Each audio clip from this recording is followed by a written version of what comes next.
first, we've had a few discussions this morning. We had a sort of open session gathering some opinions from the audience.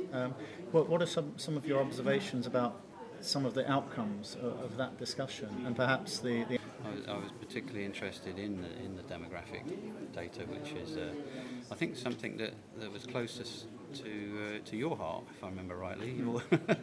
You're very fond of pointing out that there just aren't enough people to do the jobs in the UK, and it seems that that's been well supported and, in fact, extended across Europe.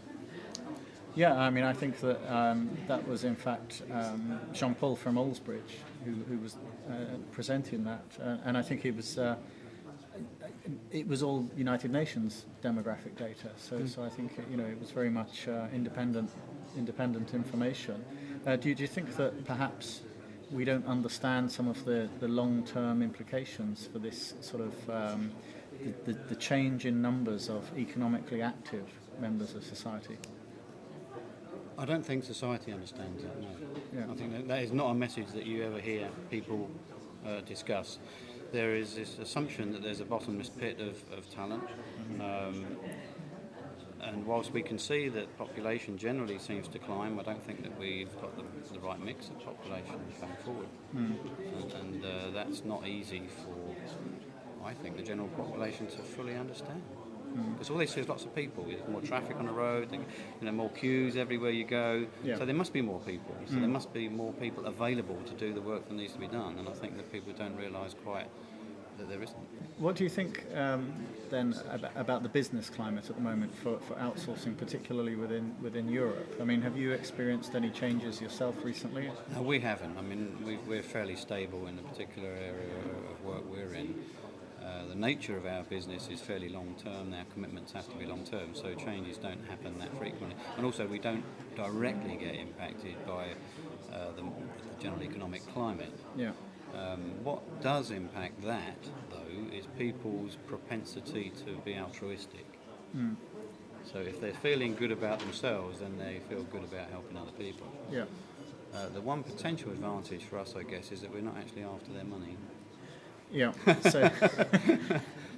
So well, that's an interesting perspective, because I suppose most of us, when we're looking at the macroeconomic uncertainties, we're thinking more in terms of, will people continue to go out shopping? And you're saying that there is almost like a correlation there towards whether people will feel good about going and giving blood then.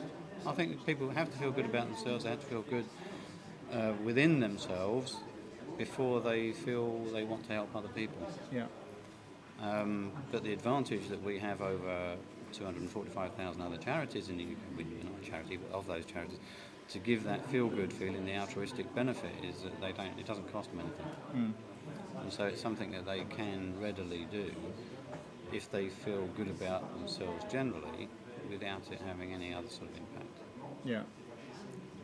And then, I mean, moving forward in some of maybe the contractual relationships that you're involved in. I mean, have you looked at contrasting different regions? I mean, have you any experience of looking at some of these regions we're talking about, such as China and India? Unfortunately, it's not something we can do. Yeah. It would be really too much, a challenge too far, I feel, for any country with such a diverse culture to take on board the way that we wish to behave and relate to blood donors. Yeah. I know how it all happens around the rest of the world, and I don't think our model would necessarily work with them either. I don't think it would be very easy for us to offer a service to the Chinese or the Africans or what have you, because fundamentally, culturally, things are quite different.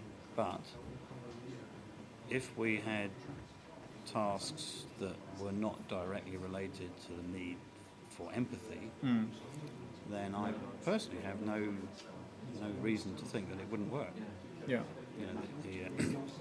The IT developers and all that sort of stuff, I don't see where it doesn't really matter where they are, as long as they've got the appropriate skills. Yeah. And the transition and the translation of my needs to their abilities is the key. Yeah. So the actual empathy around whether people give blood or not may well be different across cultures, but there must be a sort of a almost a business framework that supports the entire organisation as well. Yes. And I mean, would you imagine that that's the sort of thing that can cross borders? I mean, that's sort of the business framework. Yeah, the business framework certainly can. Yeah. I am pretty confident that IT support and all those areas there are classic opportunities for China, India, and any of these countries. It's the sort of things that effectively could be outsourced, And I don't even if you're not already doing it. And I don't even think it's just necessarily a financial thing. I think that some peoples, and I'm not being in any way xenophobic about this or anything, just have a natural propensity for certain kinds of work. Yeah. And, the type of work, the mental approach to the work involved in IT support requires a certain type of individual, of which you find a reasonable number in other cultures.